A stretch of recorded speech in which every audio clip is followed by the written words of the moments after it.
Ça me fait rire les gars parce que il y a encore des mecs qui réagissent à la story où j'expliquais que... alors pas sur Getter, hein, sur YouTube, parce qu'elle a été repostée sur YouTube par quelqu'un. Et j'ai vu les commentaires et il y a des mecs qui se plaignent, qui disent que je comprends pas ce que c'est que la vie étudiante, patati patata. Moi j'ai été étudiant, j'ai été salarié, donc je peux faire la comparaison des deux.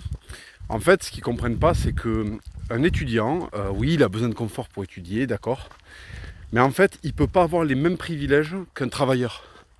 Et en fait, le problème, il est là. Quand tes parents te donnent je sais pas combien, et qu'après tes bourses, c'est 500 balles de fils de pute, parce que tes parents sont des chômeurs de merde, donc l'État te récompense, et que tu as le Crous qui te loue des apparts pour 50 € par mois avec les aides de la région et je sais pas quoi, parce que les apparts du Crous, bon, c'est 9 mètres carrés, d'accord, mais c'est quand même un logement indépendant, ok.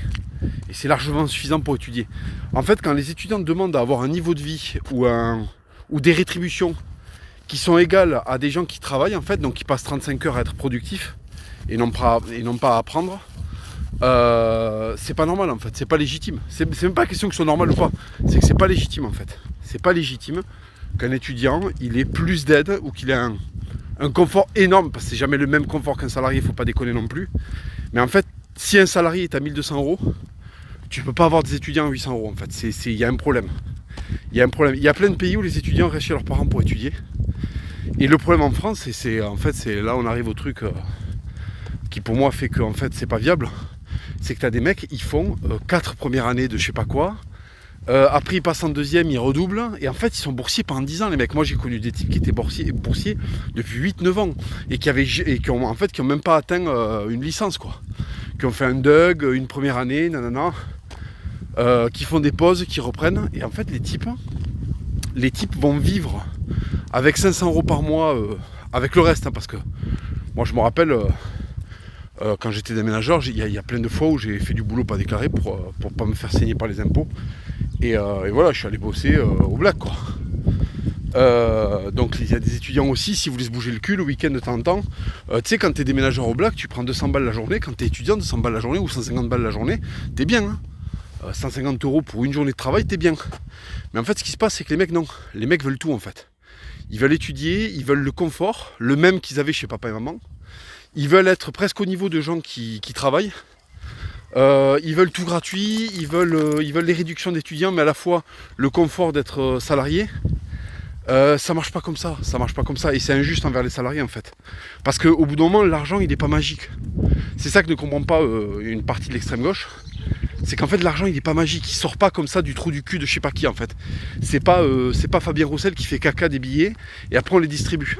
Non, on s'endette en fait, on s'endette. C'est-à-dire quand on sort du pognon pour envoyer des étudiants qui sont des Mongoliens qui feront jamais carrière dans le truc qu'ils étudient, en fait, ça nous coûte de l'argent. C'est former un fils de pute à faire une année de sociaux alors qu'il va aller travailler à la FNAC si tu veux, ça coûte de l'argent. Et c'est de l'argent gaspillé, moi j'estime que c'est de l'argent gaspillé. Donc l'argent n'étant pas comme ça immanent, il pleut pas du ciel, il faut le prendre à quelqu'un. Donc on le prend à qui? On va le prendre on va alourdir la fiscalité sur les travailleurs, les propriétaires, et ça va emmerder le monde en fait. Et ça va faire un pays invivable où tout est à 150 €, tu peux plus vivre, tu peux plus rien faire. Donc pour en revenir à ce que je disais sur la consommation, sur les produits de tous les jours, je suis désolé. Moi, quand j'étais étudiant, je voyais des mecs, le week-end, ils claquaient des 150 € en boîte de nuit. D'accord, ils claquaient non, j'exagère, ils claquaient des... Allez, les pauvres, on va dire, les étudiants vraiment pauvres, ils claquaient des 20 balles, des 30 balles, des 40 balles, des 50 balles. Hein, voilà, 20 balles encore, c'était à l'époque. Hein, maintenant, ça doit plus être ça. On allait trouver le happy hour de Charo, là, et puis tu faisais ta soirée avec 20 balles. Enfin, c'était vraiment les plus pauvres, c'était 20 balles. Et la moyenne, c'était 50, 100 €.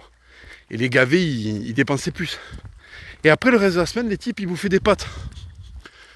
Donc, excuse-moi, explique-moi le concept. En quoi il faudrait tourner de l'argent pour aller étudier, pour que le week-end, tu ailles acheter une pauvre bouteille de Jack Daniels, de fils de pute en boîte pour essayer de serrer des gonzesses, et après, tu nous fasses pleurer dans les chaumières parce que tu manges du riz la semaine. Fils de pute, sois logique, sois responsable un peu. Sois responsable de ton argent.